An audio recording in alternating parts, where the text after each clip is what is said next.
Assalamualaikum warahmatullahi wabarakatuh. Perkenalkan, nama saya Muhammad Ansari. Saya mengajar Al-Quran Hadis di Madrasah Sanawiyah Negeri 2 Balangan, Provinsi Kalimantan Selatan.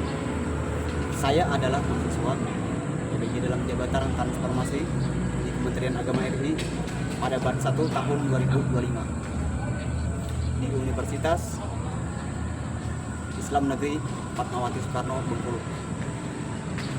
Pada hari ini, Rabu, tanggal 17 Mei 2025, saya akan melakukan uji kinerja video praktik pembelajaran materi tentang hukum bacaan mat, yaitu matsilah qasirah dan matsilah tawilah dengan pendekatan model pembelajaran problem based learning. Selamat menyaksikan. Assalamualaikum. Waalaikumsalam warahmatullahi wabarakatuh. Alhamdulillah, untuk hari ini kita bisa kembali berjumpa untuk melanjutkan pembelajaran pada pagi ini. Untuk pagi ini gimana kabarnya anak-anak? Baik. Alhamdulillah. Sebelum kita memulai pembelajaran pada hari ini, baiknya kita baca doa bersama-sama. Silakan. Bismillahirrahmanirrahim. Raditu billahi rabban wa bil islami dinan wa bil Muhammadin nabiyya wa rasulah. Rabbi zidni ilma warzuqni fahma bi rahmatika ya arhamar rahimin. Amin. Baik, selanjutnya sebelum kita memulai pelajaran, Bapak absen dulu lah. Yang pertama, Ahmad Sahputra. Dwi Nanda Saputri. Hafizatul Wafa. Irfa Diana. Rini Fitria. Yang terakhir, Rajib Ahmad Rafinda. Berarti hadir semuanya lah untuk hari ini. Baik, untuk materi pada hari ini, masalah pembelajaran hukum bacaan mad. Yang kita bahas untuk hari ini, masalah mad. Yang pertama, mad silah qasirah. Yang kedua, mad silah tawilah. Namun sebelum itu, sebelum kita masuk ke dalam pelajaran, mau tidak mau, kita harus dalam artian membahas tentang masalah mad yang terdahulu. Karena kan mad ini kan ada dua. Yang pertama mad tabi'i, yang kedua mad fara'i. Jadi yang kita bahas untuk hari ini itu mad fara'i. Salah satunya atau diantaranya yaitu tadi mad silah qasirah dan mad silah tawilah. Jadi kenapa dalam artian kita harus membahas masalah mad tabi'i? Karena perubahan daripada mad tabi'i di mad silah tawilah dan qasirah itu perubahan daripada mad tabi'i tadi. Jadi masih ingat mad tabi'i? Mad tabi'i masih ingat dalam artian huruf mad tabi'i? Ada yang ingat? Silakan angkat tangan. Iya, silakan. Natasha. Ketentuan dari mad tabi'i adalah: 1. Apabila ada alif dan huruf sebelumnya berharakat fathah. 2. Apabila ada waw sukun dan huruf sebelumnya berharakat dhammah. Ya. 3. Apabila ada ya sukun dan huruf sebelumnya berharakat kasrah. Ya. Jadi ada 3. Jadi hurufnya berarti ada ada 3. Yang pertama alif. Yang kedua huruf waw. Yang ketiga huruf masalah ketentuannya, apabila ada alif, huruf sebelum alif berharakat fathah.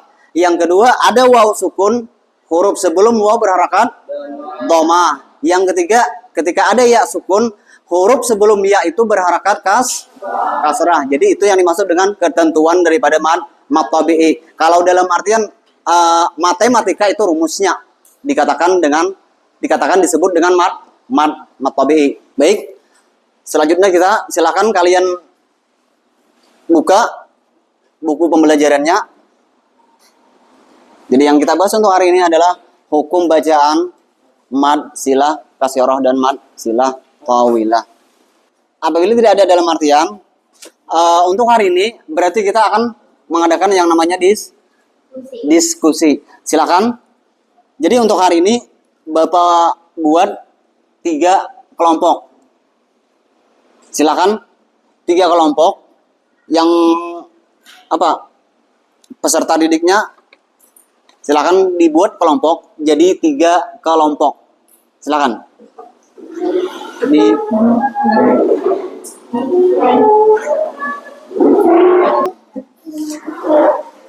Jadi untuk diskusi pada hari ini, kenapa jadi Bapak membuat kelompok jadi 3 kelompok? Supaya dalam artian memudahkan kalian untuk berdiskusi. Jadi yang jelas untuk kelompok 1 silakan kalian deskripsikan tentang masalah mad silah kasirah dan mad silah tawilah. Untuk kelompok 2 sini. Ya. Untuk kelompok 2 silakan kalian cari di dalam juz amma contoh-contoh dari hukum bacaan mad silah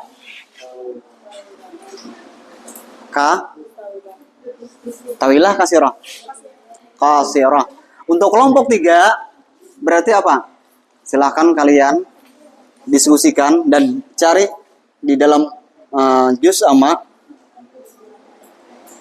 contoh-contoh dari hukum bacaan mad silah tawilah. Bapak beri waktu sekitar 10 menit. Silakan.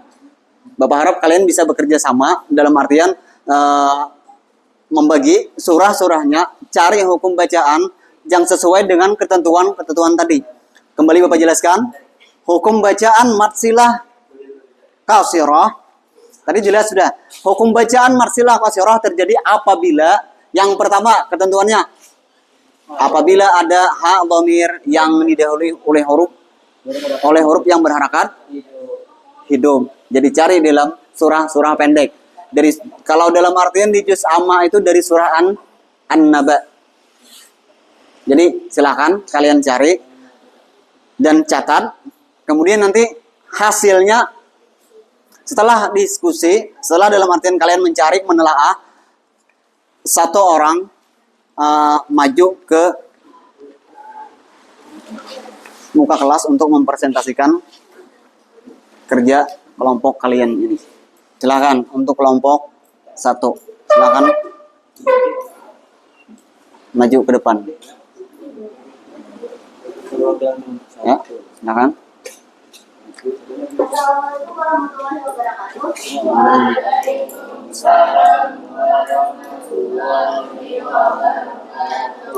Kesimpulan dari diskusi kelompok 1 adalah tentang deskripsi hukum bacaan mad silah kasirah dan mad silah tawilah.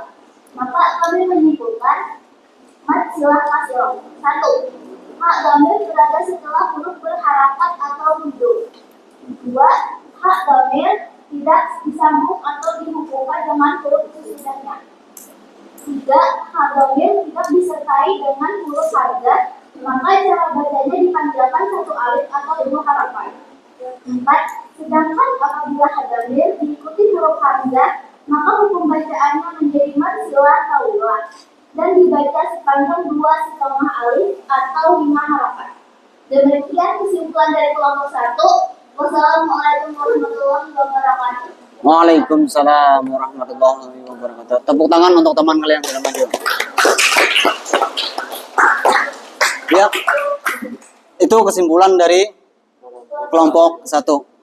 Silakan untuk kelompok 2.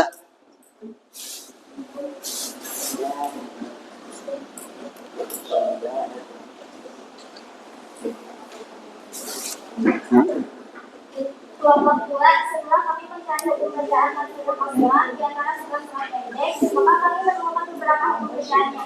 Di antaranya surah An-Naml ayat 39, An-Nazi'at ayat 16, Hud ayat 17, Innahu ayat 40, surah Abasa ayat 3, La'allahu yazakka ayat 21, An-Nahl. Jadi itulah sebagian dari contoh dari bacaan maksimal kosongan pada ayat-ayat di atas. Assalamualaikum warahmatullahi wabarakatuh. Ya, untuk kertasnya silakan dikumpul ke tempat Bapak. Kelompok 1 silakan.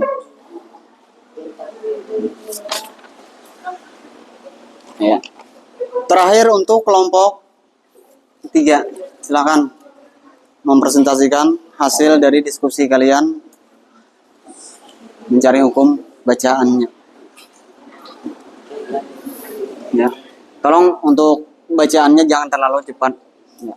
Assalamualaikum warahmatullahi wabarakatuh. Waalaikumsalam warahmatullahi wabarakatuh. Ayo, Setelah kami baca dan kami telaah, maka kami mengumpulkan dan menemukan beberapa hukum bacaan maksimal sawilah. Di antaranya ialah yang pertama dalam surah Al-Mutaffifin ayat 12, Bismillahirrahmanirrahim, wa ma yukadzibu bihi illa. Yang kedua, surah Al-Fajr ayat 25, ada berpuluh ayat, dan ayat 26, puasa ayat. Yang ketiga, surah Al-Balad ayat 7, yang ayat. Yang keempat, Al-Maidah ayat 3, Malahu Abdadah.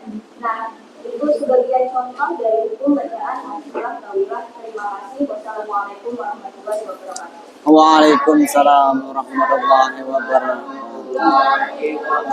Nah, kita beri tepuk tangan untuk teman kalian yang sudah maju.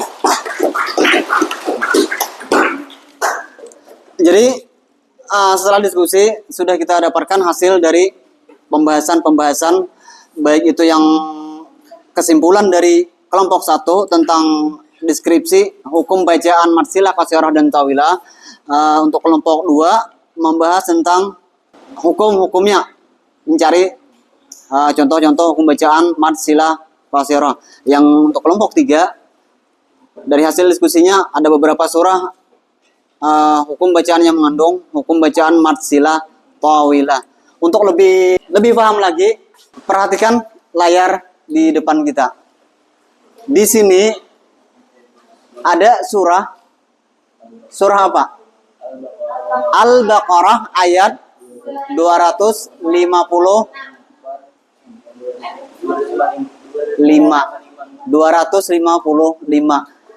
Kemungkinan besar semuanya sudah hafal.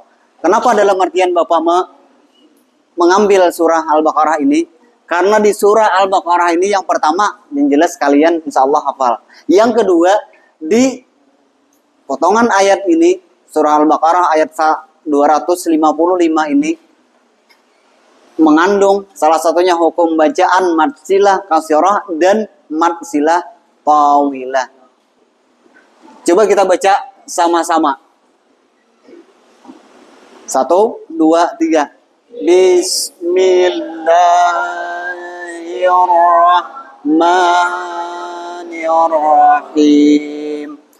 Allahu la ilaha illa huwal hayyul qayyum.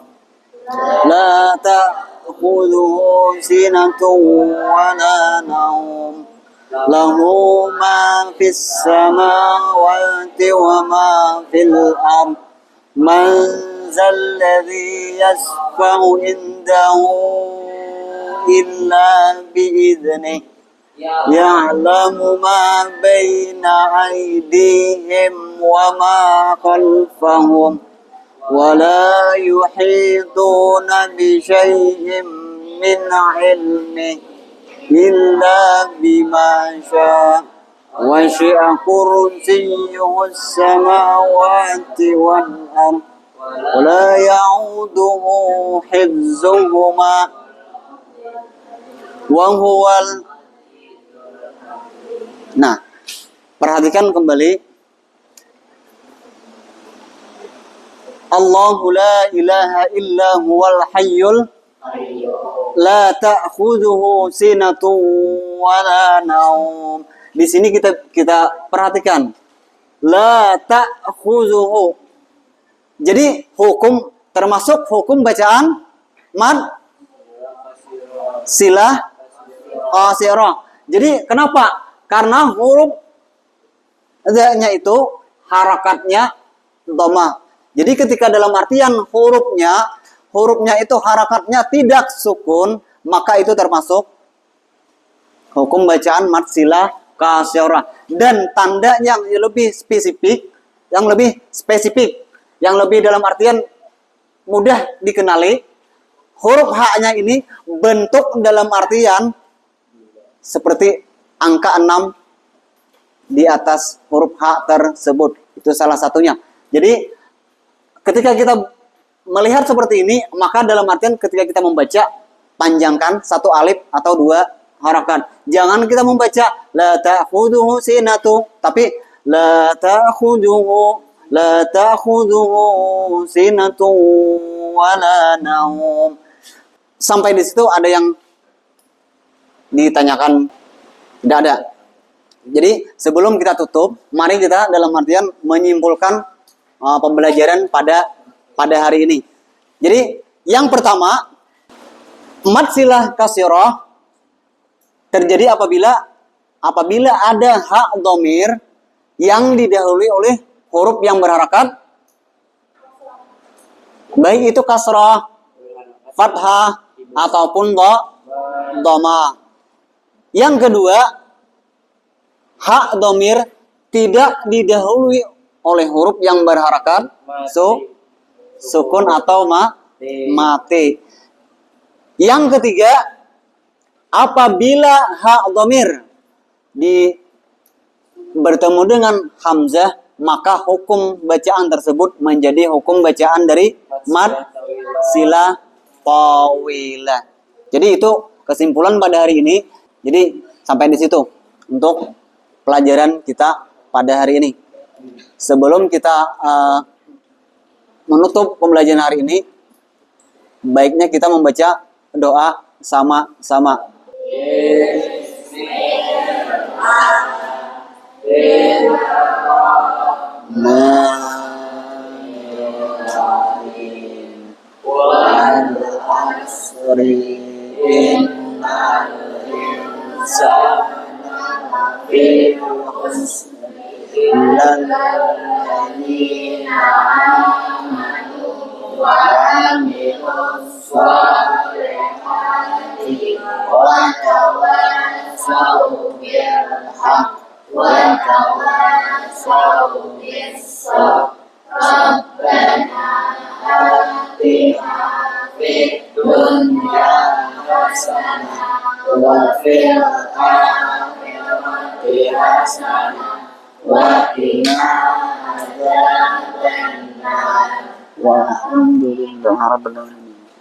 Marilah kita tutup pembelajaran pada hari ini dengan mengucapkan hamdalah.